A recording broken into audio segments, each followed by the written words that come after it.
നമസ്തേ പ്രിയമുള്ള പ്രേക്ഷകരെ, നമ്മുടെ ചർച്ച ചെയ്യുന്ന ജ്യോതിഷ വിഷയം വാരഫലമാണ്. നിങ്ങളുടെ ഈ ആഴ്ചയാകുന്നു. നിങ്ങളുടെ ഈ ആഴ്ചയിൽ നാം ചർച്ച ചെയ്യുന്നത് 2026 ഏപ്രിൽ മാസം 7-ാം തീയതി മുതൽ 13-ാം തീയതി വരെയുള്ള ഒരു വാരക്കാലത്തെ ശുഭാശുഭ ഫലങ്ങളാണ്.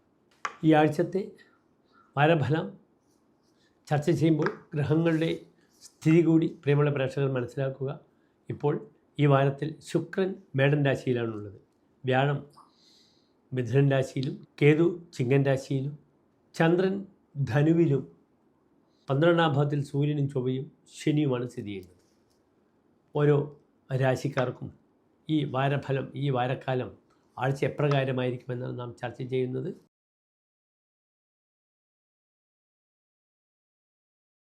പുണർദം നക്ഷത്രത്തിൻ്റെ അവസാനത്തെ 15 നാഴിക, പൂയം ആയില്യം നക്ഷത്രങ്ങൾ വരുന്ന 2.25 നക്ഷത്ര സമൂഹം. ഇവിടെ കർക്കിടക രാശിക്കാർക്ക് ഇന്ന് രാശിയിൽ ഗ്രഹങ്ങളൊന്നുമില്ല. 2-ാം ഭാവത്തിലാണ് കേതു, 6-ാം ഭാവത്തിൽ ചന്ദ്രനാണ്, അഷ്ടമത്തിൽ ബുധനും രാഹുവും, 9-ാം ഭാവത്തിൽ സൂര്യൻ ചൊവ്വ ശനി, 10-ാം ഭാവത്തിൽ ശുക്രൻ.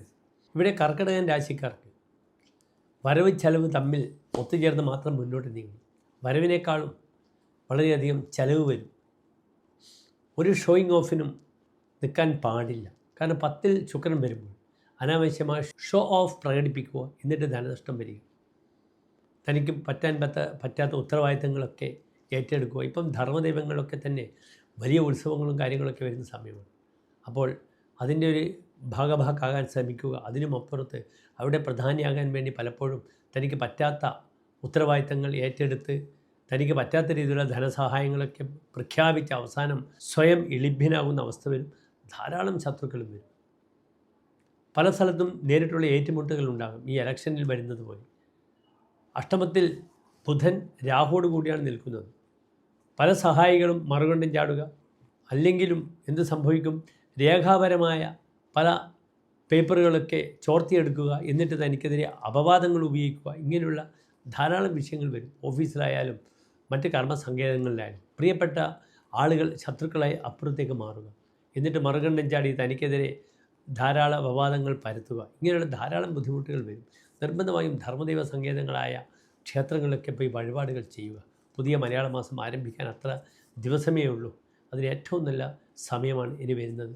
പ്രത്യേകിച്ച് ശ്രദ്ധിക്കുക, വ്യാഴം 12-ാം ഭാവത്തിൽ നിൽക്കുന്നു. അപ്പോൾ പൈതൃകമായ ദുരിതങ്ങളൊക്കെ ഒഴിവാക്കണം. അച്ഛന് വളരെ മോശപ്പെട്ട സമയമാണ്. 9-ൽ പിതൃകാരകനായ സൂര്യൻ വരുമ്പോൾ പിതാവിന് ദോഷമാണ്. അപ്രകാരം സഹോദരങ്ങൾക്കും അത്ര നല്ല സമയമല്ല. 3-ാം ഭാവം സഹോദരഭാവം വളരെ വീക്കാണ് ഇന്നത്തെ രാശിയിൽ. അഷ്ടമത്തിൽ നിൽക്കുന്ന ബുധൻ സഹോദര സ്ഥാനത്ത് നോക്കുന്നതോ ചൊവ്വയും ശനിയും ആദിത്യനുമാണ്. ഇത് വളരെയധികം സഹോദര ഭാവങ്ങൾക്ക് ദോഷമാണ് ഈ ഒരു വാരം. അതിനാൽ പ്രിയപ്പെട്ട സഹോദരങ്ങൾക്ക് വേണ്ടി അവരുടെ പേരിൽ മൃത്യുഞ്ജയ പുഷ്പാഞ്ജലിയോ അർച്ചനയോ ചെയ്യുന്നത് വളരെ അനുകൂലമാണെന്ന് അറിയണം. പിതാവിനും ദോഷമാണ്. കാരണം പിതൃകാരകനായ സൂര്യനാണ് 9-ൽ നിൽക്കുന്നത്. പിതൃപതിയായ വ്യാഴം 12-ൽ നിൽക്കുന്നു. പലപ്പോഴും അച്ഛനുമായി തർക്കമുണ്ടാവുക, പൂർവ്വമായ സ്വത്തിൻ്റെ പേരിൽ പലപ്പോഴും കയ്യാങ്കളി നടക്കുന്ന സമയമാണ്.